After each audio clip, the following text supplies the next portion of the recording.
Bueno, pues vamos a hablar del ente.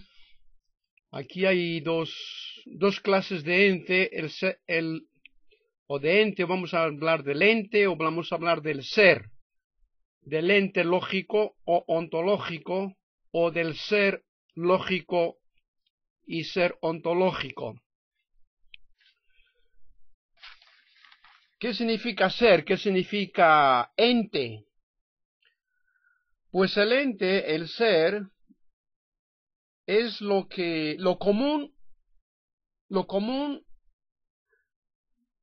a todo lo que existe.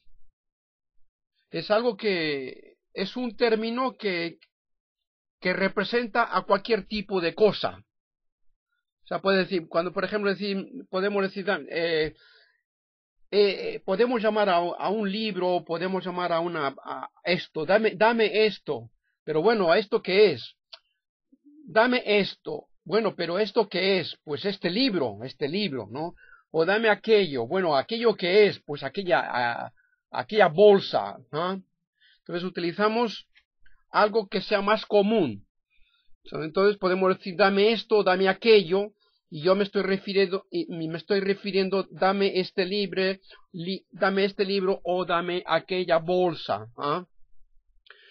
Entonces, cosa también es algo ya bastante abstracto, dame una cosa. Pero hay un término que es más técnico, ¿no? Que es en filosofía, en ontología, pues se usa no cosa, se utiliza pues ente o ser, ¿no? Entonces, todas las cosas eh, tienen algo todas las cosas tienen algo en común.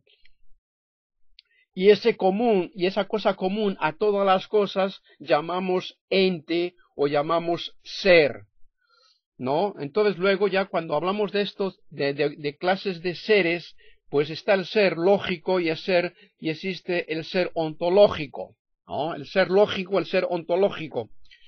El ser, el ser ontológico, pues es el ser que tenemos ahí, que existe ahí, ¿no? Y el ser lógico es aquel que solamente existe en la mente. Solamente existe en la mente. O sea, no, fuera de la mente no existe, ¿no? Es algo es esa cosa que ha entrado por los sentidos y entonces hemos hecho la idea de esa cosa, ¿no? Bueno, pues hay seres, hay el ser lógico o el ente lógico o el ser ontológico o ente ontológico. Entonces el ser ontológico existe en la realidad, pero el ser lógico solamente existe en la mente. Es algo abstraído de la realidad, no tiene, no tiene consistencia propia, no es una cosa real, no es una cosa real. ¿Ah? Ese ser es un ser abstracto, sin realidad, pero está en nuestra mente. Está en nuestra mente. Entonces, ¿qué quiero decir con esto?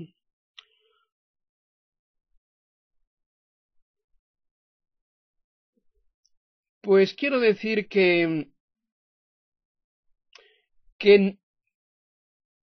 el no hacer esta distinción, el identificar el ser lógico con el ser ontológico, identificar la idea que no tiene realidad física con la cosa, con la cosa, con la cosa tal. Identificar estas dos cosas, pues no se puede hacer esa distinción, no se puede hacer esa negación. Entonces, algunas veces se identifica el ser lógico con el ser ontológico, pero el ser lógico existe, mientras que el ser lógico no existe. El ser lógico es una abstracción es una abstracción del ser real ontológico que existe ahí fuera, que le puedo ver, que le puedo tocar. Bien, cuando digo ver y tocar, entonces en este momento hay que pensar otra cosa también, y es que hay cosas que son reales, que existen, pero no todo lo que existe, no todo lo real que existe, todo lo que existe real, todo lo real que existe, no todo lo que existe, todo lo real es visible. Hay cosas que existen, que son reales, pero que son invisibles, que nuestros ojos no lo pueden ver. Por ejemplo, el aire. El aire le puedo sentir, ¿no? Si hay mucho viento, y si yo, por ejemplo, cuando vamos en el coche, ¿no? Cuando vamos en el coche podemos abrir la ventana y podemos sacar la mano, y si vamos a 100 kilómetros por hora o a 150 kilómetros por hora, vemos cómo el viento pega nuestra mano, y si es muy fuerte, si vamos a mucha velocidad, vemos cómo el viento nos tira la mano para atrás, porque vamos a mucha velocidad y sentimos el viento con mucha fuerza. Lo podemos sentir, pero no lo podemos ver. Lo podemos sentir, pero no lo podemos ver. Y también podemos ver, pero sí que podemos ver, o sea, el viento le puedo sentir en mi mano, en mi cuerpo, ¿no? que me pega a mí. Y también podemos ver algún efecto del viento. Pues, por ejemplo, ¿qué puedo ver? Pues puedo ver, por ejemplo, si hay unos árboles, o hay, por ejemplo, ropa que está tendida, pues si hay viento, yo puedo ver que el viento está tocando, está moviendo la ropa, o está tocando, moviendo los árboles, las ramas, las hojas. Entonces yo puedo ver algún efecto del viento, o puedo sentir el viento, ¿no? Pero nadie puede ver el viento tal. Podemos ver algún efecto, o podemos sentir el viento, pero no lo podemos ver. Entonces, otra cosa que no podemos ver tampoco, por ejemplo, es nosotros los hombres no somos solo cuerpo. Nosotros los hombres no solo somos materia. Nosotros los hombres, además de materia y cuerpo, tenemos un alma que es inmaterial y por consiguiente es espiritual, por consiguiente es invisible. Pero aunque nosotros no podamos ver al alma, eso no quiere decir que el alma no existe. Entonces, ¿cómo puedo yo descubrir la existencia del alma? Pues, una vez más, a través de los efectos. Entonces, ¿cómo puedo yo descubrir que tengo alma? Pues porque yo puedo reflexionar y puedo darme cuenta que la materia, que una masa material, una materia, un trozo de carne no puede pensar, porque el pensamiento es algo que pertenece pertenece a la parte espiritual. El pensamiento es algo espiritual, ¿no? Mientras que la materia, pues es materia. Entonces, la materia no puede, ninguna clase de materia, pues puede pensar.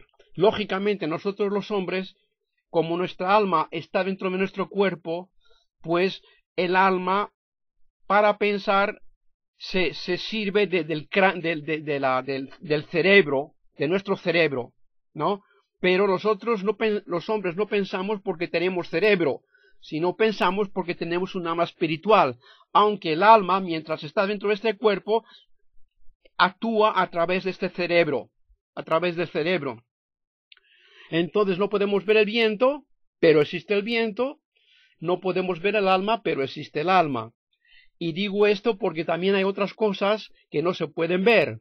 Por ejemplo, a Dios no le podemos ver. y a los ángeles tampoco los podemos ver. Pero es que no podamos verlo no quiere decir que Dios no exista, no quiere decir que los ángeles no existan.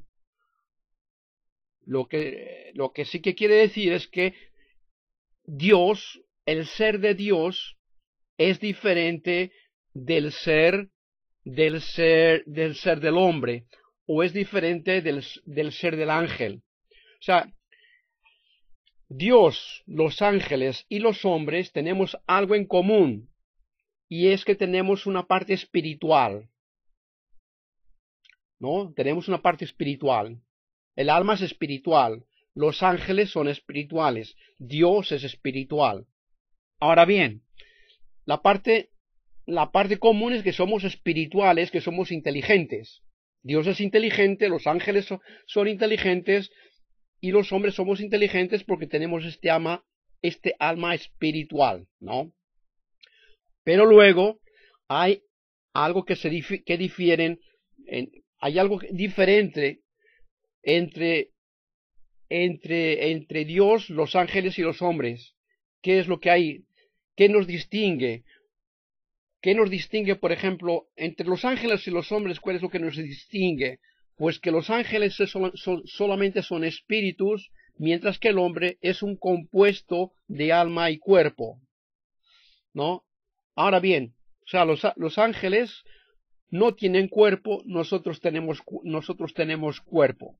Entonces, ahora bien, ¿cuál es la diferencia de los ángeles y nosotros y Dios? Entonces, Dios es ser puro. Dios es ser puro, absolutamente puro.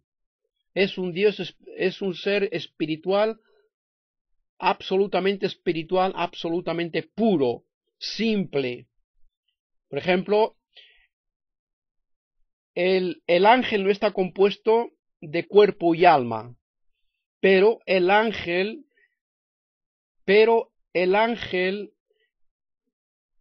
el ángel existe la potencia, algo de potencia y acto.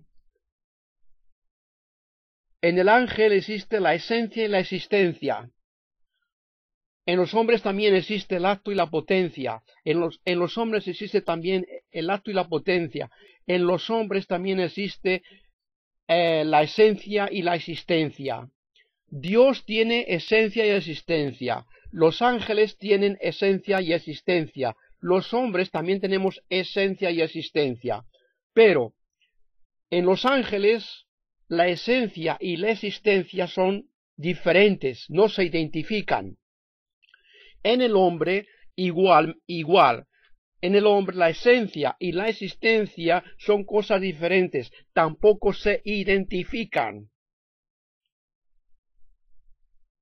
Pero en Dios no existe nada de potencia. Dios es un ser puro, absolutamente puro. Dios es un ser simple, absolutamente simple. En Dios no hay ninguna clase de composición. En Dios la esencia y la existencia se identifican. En Dios esencia y existencia se identifican. Y justamente porque se identifica la esencia y la existencia, por eso Dios es eterno. Porque la existencia de Dios es su propia esencia. Porque Dios no puede no existir. ¿Por qué Dios no puede no existir? Porque la existencia de Dios se identifica con su esencia, y porque la esencia de Dios se identifica con su existencia. Eso es solamente propio de Dios. En ningún ser, absolutamente ningún ser, excepto Dios, esencia y existencia se identifican. Eso es propiedad exclusiva de Dios.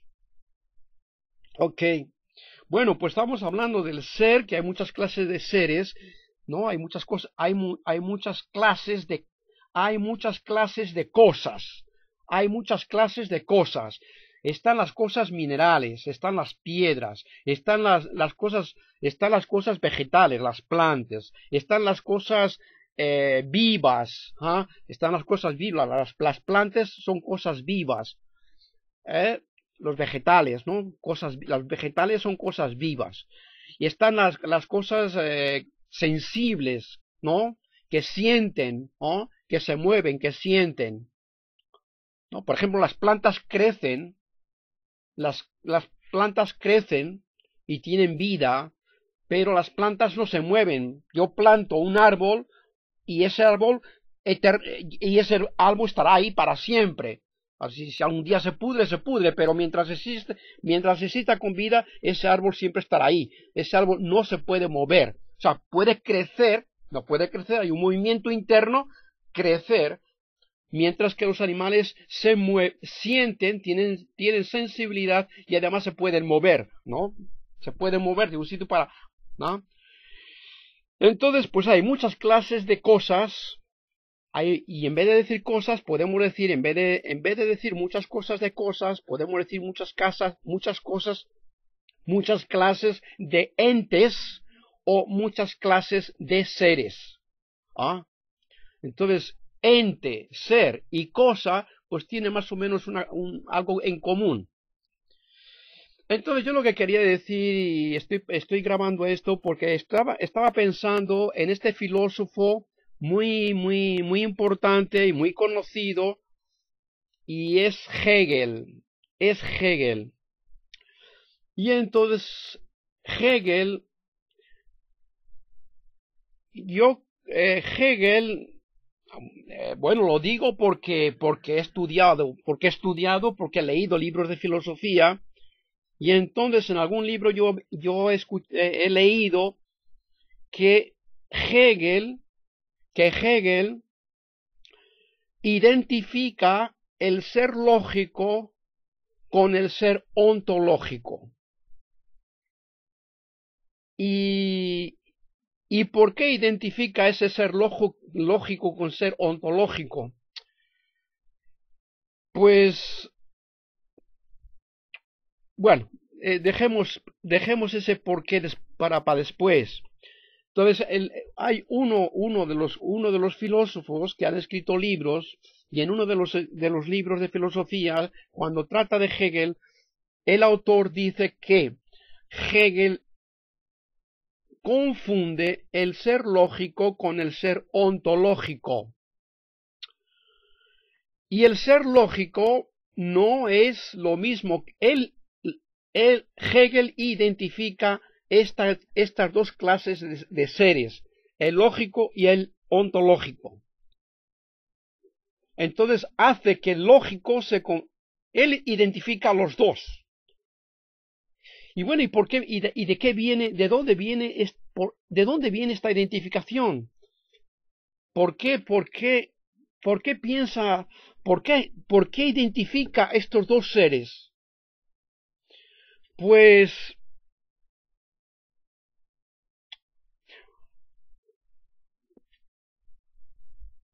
yo he leído, y no sé si será en este libro o en algún otro por ahí que hay, ¿no? Por ejemplo, está estos dos, ¿no? Bueno, aquí, ¿no? Bueno, pues estos dos son dos libros de filosofía, ¿no? Y ahí pues se habla historia de la filosofía. Entonces van recorriendo todos los filósofos desde el tiempo de los griegos, pues hasta ahora, ¿no? Hasta los últimos filósofos. Entonces habla ahí de un autor de estos dice eso, que Hegel identifica el ser lógico que no tiene realidad, que no es un ser que tenga realidad en la naturaleza, que se le pueda tocar, palpar, ver, ¿no? El ser lógico es esa idea que tenemos de las cosas. Existen las cosas, existimos nosotros, los hombres, y luego existe todo lo que nos rodea.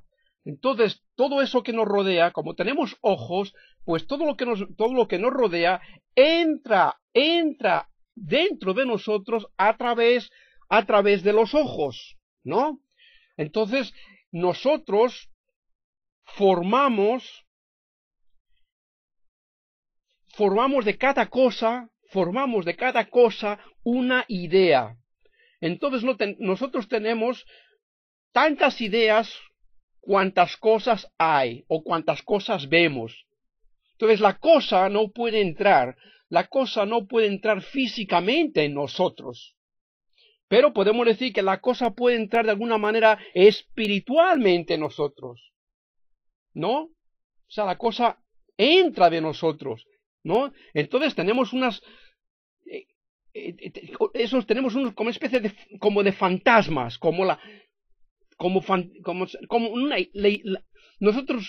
nosotros no podemos meter las cosas en nuestra mente, pero nosotros tenemos las ideas de las cosas. Entonces tenemos esa idea de las cosas, se llama, por ejemplo, ser o ente lógico, ser lógico o ente lógico. El ser lógico es esa idea que no es real, que no es real. La idea es esa idea no es real. O sea, existe la cosa, pero no existe. No. Entonces él no distingue entre el ser lógico, que es una abstracción de la cosa, y la cosa en sí, la cosa concreta en sí. Y entonces, pues, ¿de dónde viene, no, ese empeño? ¿De dónde viene ese empeño de identificar este ente lógico con la cosa real que existe ahí fuera, ¿no? Pues es una especie de... es un mecanismo, o si quieres podemos decir una especie como de truco, ¿no? Una cosa como de truco para poder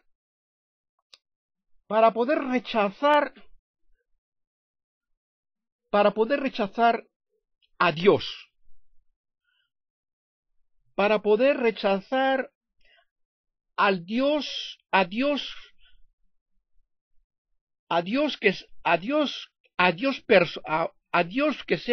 un Dios que sea único, personal, creador. O sea, es un empeño por ejemplo, si negamos a Dios, pues entonces tenemos que plantear, o sea, si aceptamos a Dios,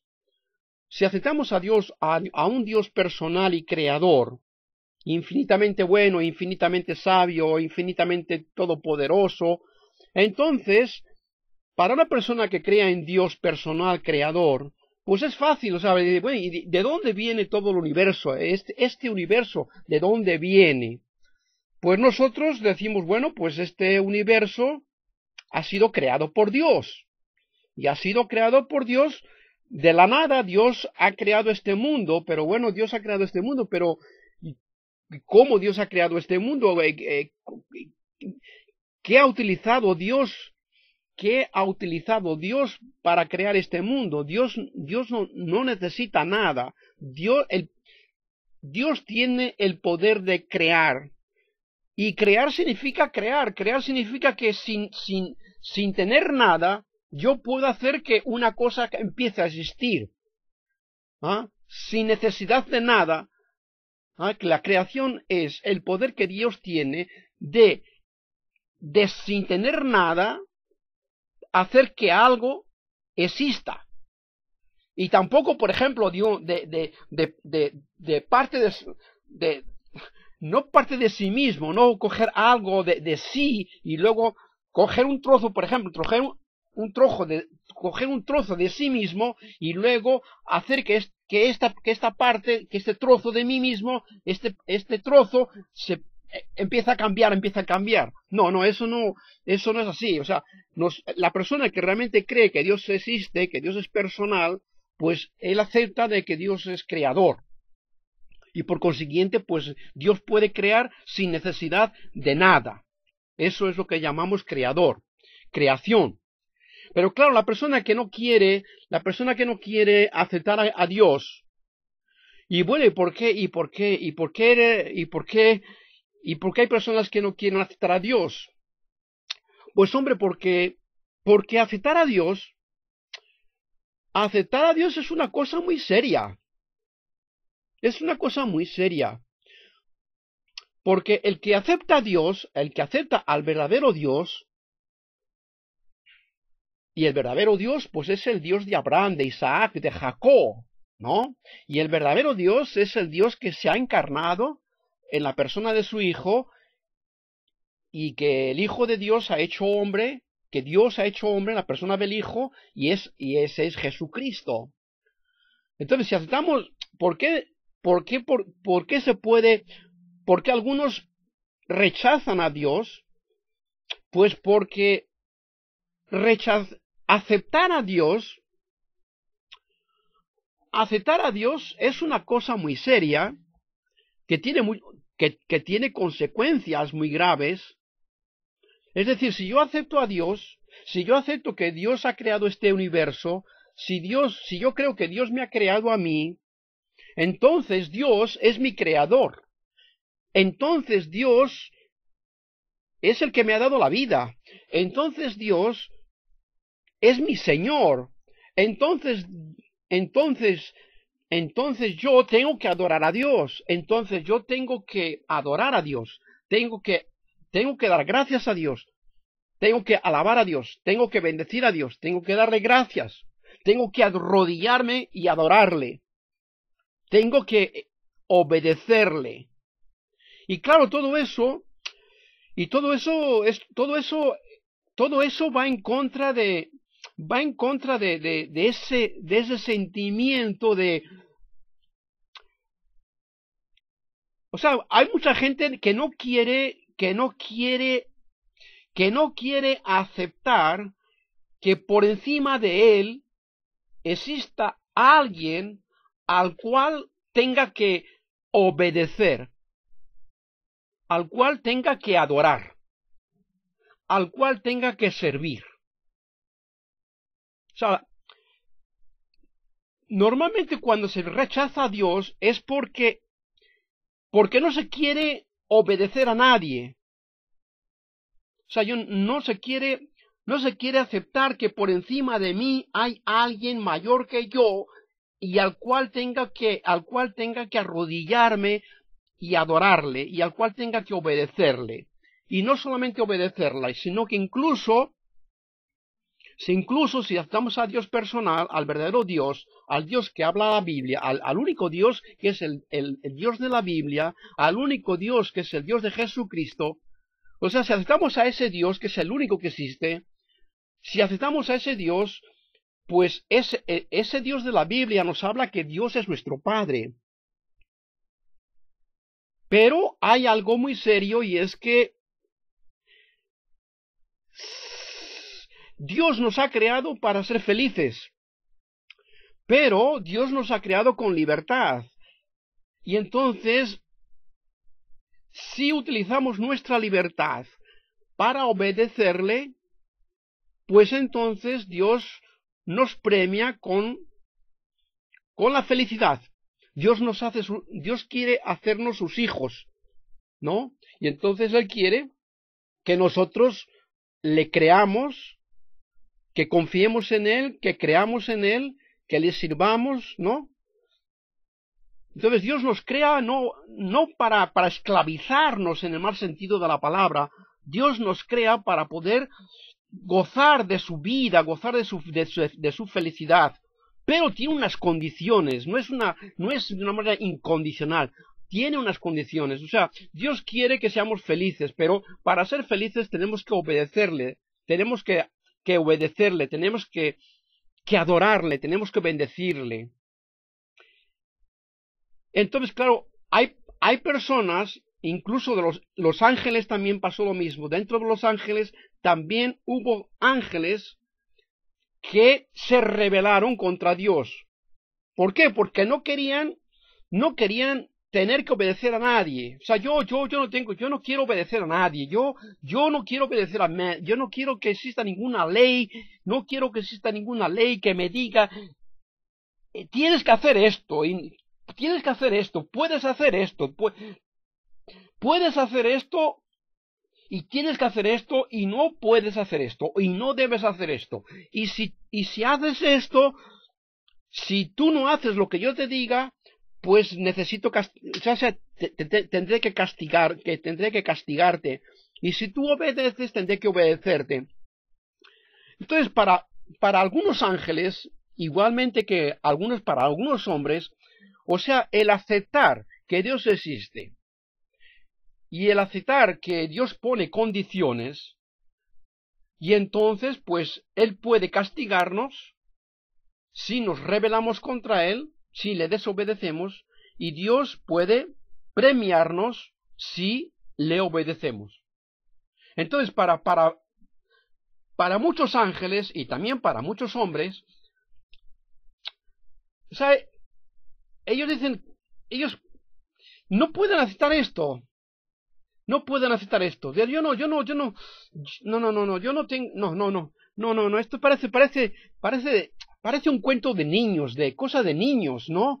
Que Dios premia, que Dios castiga, que Dios nos dice lo que tenemos que hacer si queremos ser felices, y lo que no debemos hacer si no queremos ser infelices. Todo esto parece de niños, parece de mentira. O sea, no, un hombre ya formado, un hombre ya inteligente, que ha ido a la universidad, que aquí se ha convertido en un gran filósofo, en un gran cientista, ¿cómo va a aceptar estos cuentos, ¿no? De que si tienes que obedecerle, de que si tienes que arrodillarte, tienes que adorarle, de que te premia, que te castiga, de que si cielo, de que si infierno, todo esto, que no existe nada de eso, Entonces, cuando una persona realmente rechaza, ¿no? Cuando una persona no es humilde, no es sencilla, ¿no? Cuando una persona se quiere independizar de todo, de Dios y de todo. Cuando una persona dice, yo soy el Dios de mí mismo, yo soy el Señor de mí mismo, yo no tengo que escuchar a nadie, yo me escucho a mí mismo, yo hago lo que yo quiero, no lo que los demás me digan. O sea, cuando una persona piensa así, yo soy el dueño de mí mismo. Yo soy el Señor de mí mismo. Yo soy Dios. Yo soy Dios. Yo no necesito escuchar a nadie. Yo soy Dios. Yo soy Dios. Dios soy yo. Yo soy Dios. Por consiguiente, no tengo que escuchar a nadie. Yo hago lo que yo quiero, lo que a mí me agrada, lo que yo crea necesario, yo eso lo hago. Entonces, claro, si partimos de esta manera de pensar, pues lógicamente no podemos aceptar a Dios, tenemos que rechazar a Dios. O sea, este Dios no existe Dios. Pero el problema no es cuestión de,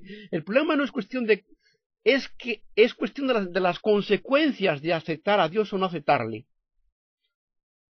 Entonces, para estas personas, aceptar a Dios es de alguna manera convertirte en un esclavo, ¿no? Convertirte en un esclavo. Y entonces, no, yo no soy un esclavo, yo soy libre. Y por consiguiente yo no tengo que escuchar a nadie. A mí nadie me puede poner órdenes. A mí nadie me puede mandar. A mí nadie me puede poner leyes.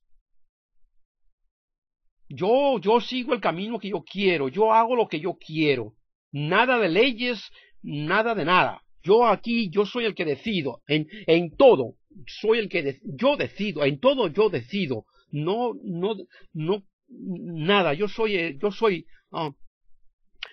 Entonces, todo esto para decir que en el fondo ese problema filosófico de identificar el ente lógico con el ente metafísico ontológico ¿De dónde viene todo eso? Pues en el fondo, viene de rechazar a Dios. Y entonces, claro, si rechazamos a Dios, tenemos que inventar nuestra propia teoría para explicar el origen del mundo. Claro, si rechazamos a Dios ya no podemos decir, bueno, pues el universo ha sido creado por Dios. No, yo ya rechazo a Dios. Digo, no, Dios no existe. Bueno, pues entonces si Dios no existe, aún así tenemos que responder, tenemos que decir, bueno, ¿y y cuál es el origen del mundo? O sea, ya decimos que no existe Dios. Vale, de acuerdo. Entonces ahora vamos a explicar. A ver, antes, si tú crees en Dios, dices, bueno, pues Dios lo ha creado. Dios ha creado este universo de la nada. Vale. Pero si rechazamos a Dios por las consecuencias que trae, pues entonces tenemos que crear nuestra propia teoría, ¿no? Y entonces, pues ahí el hombre empieza a hacer invenciones, a ver cómo podría haber sido. Entonces empieza ahí a pensar, a ver cómo podría haber sido el origen, ¿no? Cómo el origen del mundo, ¿no?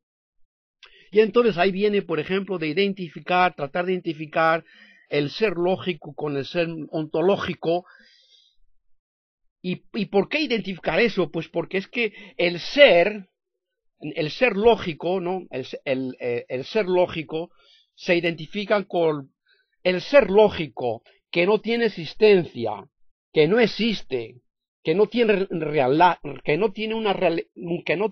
realidad óntica. Si este ser que no es real, que no tiene realidad óntica, le identificamos con el ser real, entonces luego viene lo que viene el ser se convierte en no ser, el no ser se vuelve a convertir en ser, y entonces ahí es un ser, no ser, ser, no ser, no ser, ser, ser, no ser, ser, no ser, y entonces es como una especie de explicación. Bueno, pues el mundo ha surgido de ahí, ha salido de un ser, de uno ser que se convierte en ser, de uno ser que se convierte en ser y se vuelve a convertir en no ser, ¿no? Y entonces hay esas contradicciones ontológicas, ¿no?